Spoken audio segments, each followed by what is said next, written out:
This is a presentation of Chapter 13, Stockholders' Equity. In this learning objective 4, we are going to learn how to account for cash dividends, and stock splits.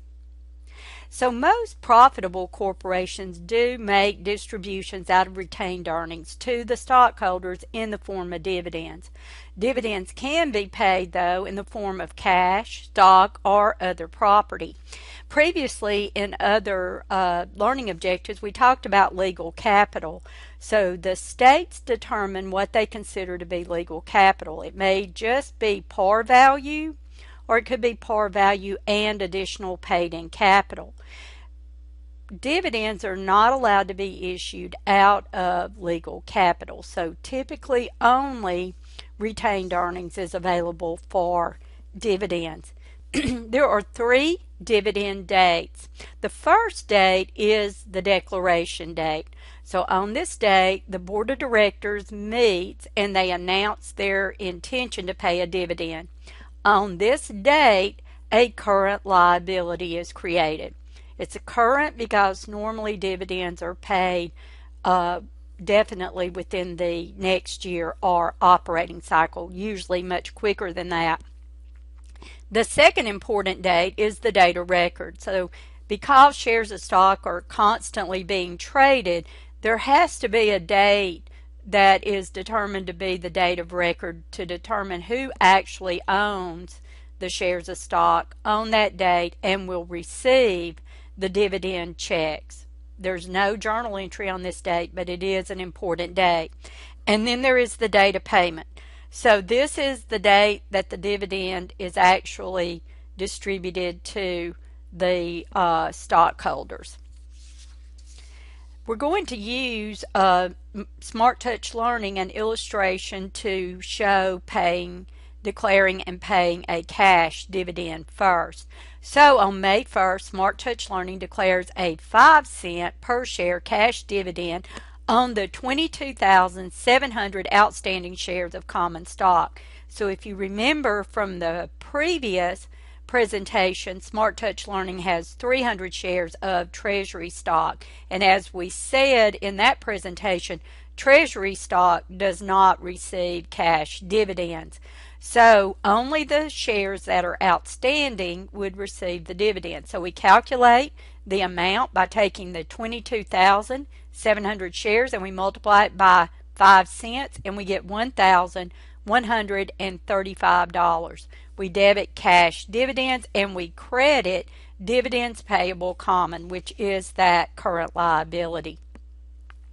On May 15th, there would not be a journal entry, but that was the date we mentioned, the date of record, when the list would be determined of the shareholders that will be receiving the dividends. Then on May 30th, Smart Touch Learning would pay the dividend to the shareholders. So when they do that, they will record a debit to dividends payable common and a credit to cash for the $1,135. Later, at the end of the accounting period, we would close cash dividends to retained earnings. So this is an entry that is part of the closing process, if you remember from Principles 1.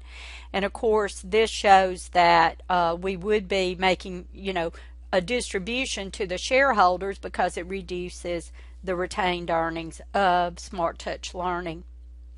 We also talked about dividends for preferred stock. So one of the preferences that preferred stock has is that they receive dividends before the common shares.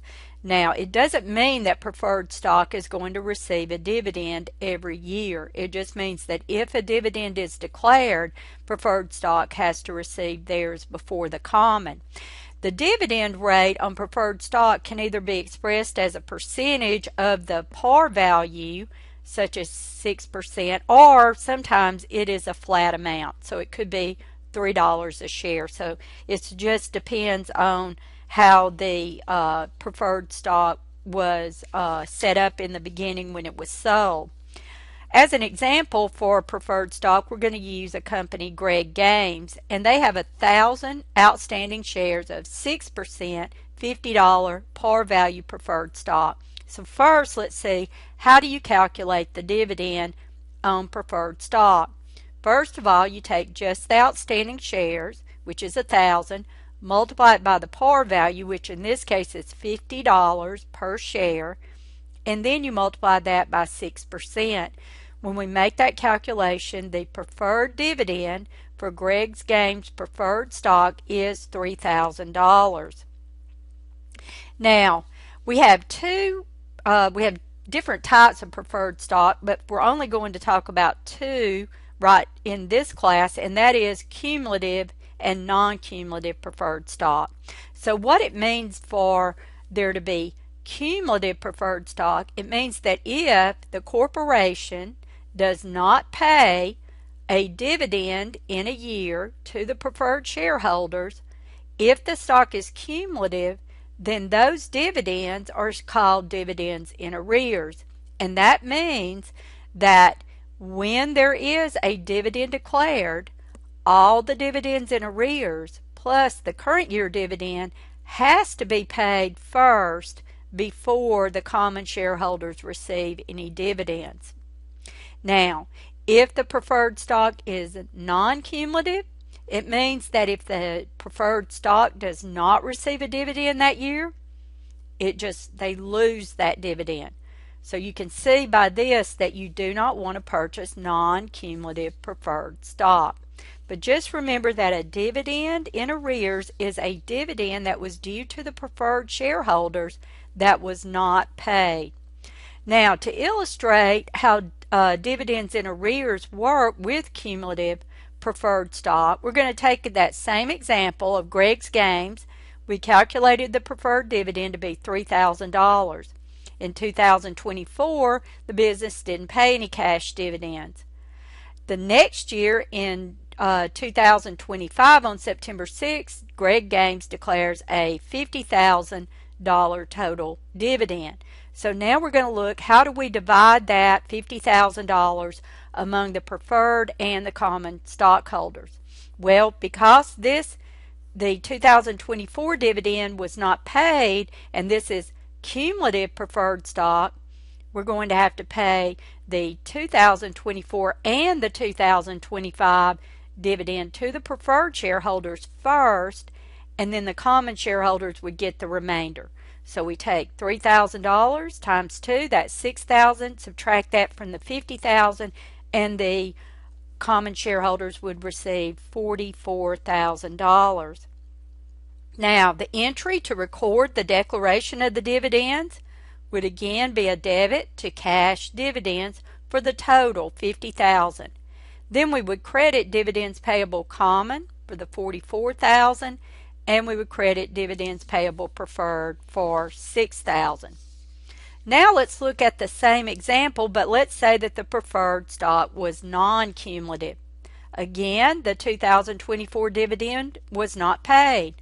In 2025, Greg's Games still declares the same $50,000 total dividend, but because the preferred stock was non-cumulative, they lost the 2024 dividend, and they would only receive the current year dividend of $3,000, and the common stockholders would receive the remainder of the $50,000 dividend, or $47,000. Now we're going to talk about stock dividends. We said that dividends can be issued for cash, stock, or other assets. So stock dividends are actually just a distribution of the corporation's own stock to its shareholders. So we're not going to give them cash, we're just going to give them additional shares of stock. So these dividends are different from cash dividends. For one thing, they only affect the stockholders' equity accounts, as we'll see when we get ready to record these journal entries. The second thing, they don't have any effect on total stockholders' equity. We're only going to be moving around amounts within stockholders' equity from retained earnings to the legal capital. And they also don't have any effect on assets or liabilities because they don't involve any assets, any cash, or distributing any assets of the corporation or liabilities. So let's see what we're talking about with stock dividends. First of all, you might ask, why would a company issue a stock dividend? Well, sometimes companies don't have any cash to distribute to their shareholders. They may be wanting, to hold on to their cash, or they may be not have very much cash, but they want to continue to give the stockholders some kind of a dividend. So one way to do that is to issue a stock dividend so they can conserve their cash. But another reason could be that they want to reduce the market price per share of the stock. So as you issue more shares of stock to the shareholders, that's going to increase the number of shares in the market, and when you get enough additional shares out there, it will have an effect on the market price. Some companies like to keep the market price of their stock lower because they feel like it makes it more attractive to buyers, and they want to see their stock held by more people. Another reason is just to reward the investors. Even though giving the shareholders just more shares of stock is just like divvying up stockholders' equity among more shares, investors tend to view these as they have actually received something. So it is viewed favorably by most of the investors. So again, there's still 3 dates for a stock dividend. There's the declaration date, when the board of directors declares the dividend. There is a record date to determine who will receive the additional shares, and then on the distribution date, those additional shares will be distributed to the shareholders of record. So we have 2 divisions within stock dividends. We have small stock dividends that are considered to be less than 20 to 25% of issued and outstanding stock. So notice this is issued and outstanding. And we have a large stock dividend, and that's going to be greater than 20 to 25% of issued and outstanding stock. So why do we make a difference in the size of the dividends? Is because we treat them differently when we account for them in the records of the corporation. The first example we're going to look at is going to be, how do we account for a small stock dividend? So in this example, Greg's Games is going to distribute a 5% common stock dividend on 2 million shares issued and outstanding when the market value is $50 per share and the par value is $1 per share. So when we do a small stock dividend, we are going to use the market price of the shares to record the stock dividend. So the first thing you do is you determine what is the number of shares that will be issued. So you take the 5% and you multiply it by 2 million shares issued and outstanding. And those would be 100,000 shares. Then you take that number of shares and you multiply it by the market value, which is $50 per share. That's $5 million.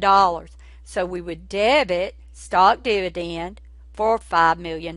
So in a small stock dividends is debited for the market value per share times the number of shares that are issued. Now we would credit stock dividend distributable only for the par value. The problem told us that the par value is $1 per share.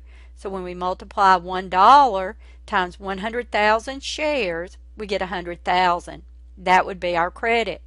The difference between the debit, the market value of the shares, and the par value of the shares, the credit to common stock dividend distributable, is credited to paid in capital in excess of par common. So that amount is $4,900,000. And like the cash dividend, the stock dividend will be closed to retained earnings at the end of the period. So it will reduce retained earnings. Now, when we distribute the common stock dividend, then we're going to debit common stock dividend distributable for $100,000, and we're going to credit common stock for that par value, 100,000, and we're going to send out those shares to our existing shareholders. So as we see in this slide, after we make the journal entry for the declaration and the issuance and the closing entry to stock dividends, we can see that retained earnings was reduced for the market value of the shares. So one thing that we can say about stock dividends is they permanently remove from retained earnings the amount of the stock dividend, and it ends up in paid-in capital. So some corporations do prefer to do that because then those retained earnings are no longer available for distribution as a cash dividend. So that is another reason sometimes that companies issue a stock dividend. Now we can see, though, when we look at stockholders' equity as it was before the stock dividend, the small stock dividend, and after, and we look down at the total, we can see that the total stockholders' equity, $30,055,000, is the same. So that is what we said at the earlier in the presentation. Stock dividends have no effect on total stockholders' equity, but we do see that we had $5 million removed from retained earnings, decrease retained earnings, and increase paid-in capital after the small stock dividend. Now let's look at how we would record a large stock dividend. Although these are not as common as small stock dividends, they do occur. So in this example, Greg's Games is going to declare a 50%, so a large stock dividend, when the market value of Greg's Games common stock is $50 per share. Now, the rule for large stock dividends is we do not use the market value to record the stock dividend. If it's a large stock dividend, we use the par value.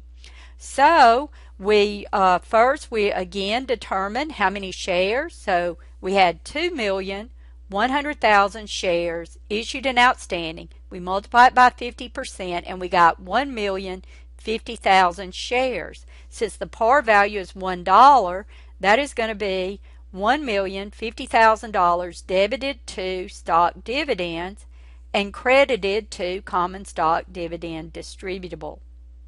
Then on the issuance date, which is March 30th, we would debit that common stock dividend distributable and we would credit common stock again for the $1,050,000. So large stock dividends, retained earnings, which the stock dividend will be close to, would be reduced only by the par value. And you may say, why do we use the par value for a large stock dividend and we use market value for a small stock dividend?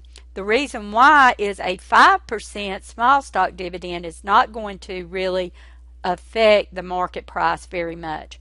But once you start issuing a 50% stock dividend, that many shares, 1,050,000, issued to the stockholders, that is going to possibly have an effect on the market value of the stock. The last thing we're going to look at is what we call a stock split. So a stock split is different from a stock dividend because a stock split is going to increase the number of issued and outstanding shares of the stock. So when we record we don't really make a journal entry for a stock split, but we split or decrease the par value of the shares. So we have an increase in the number of shares and a decrease in the par value. So we just end up making a memorandum issue entry.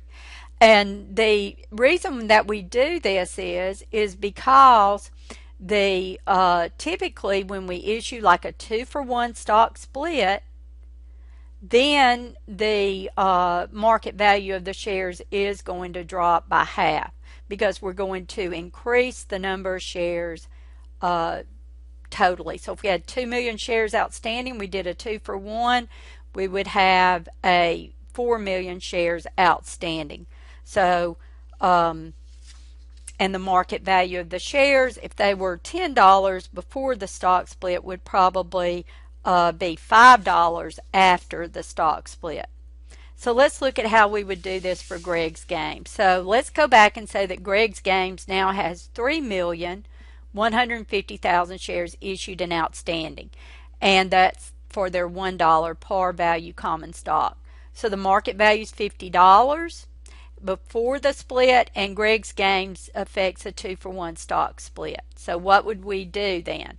We would issue each of our shareholders another share. So we would now have 6,300,000 shares issued and outstanding. But we would split our par value from $1 to 50 cents.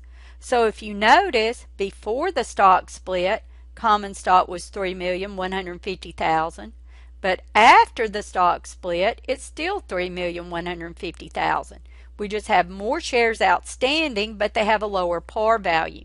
So we do not make a journal entry for this, but we do make a memorandum entry. And it is important because the next time that we issue a cash dividend, we're going to be issuing that dividend based on those 6,300,000 shares that are issued and outstanding. So it is important that we keep up with the number of shares that we have issued and outstanding. And that is the conclusion of the demonstration for Objective 13.4.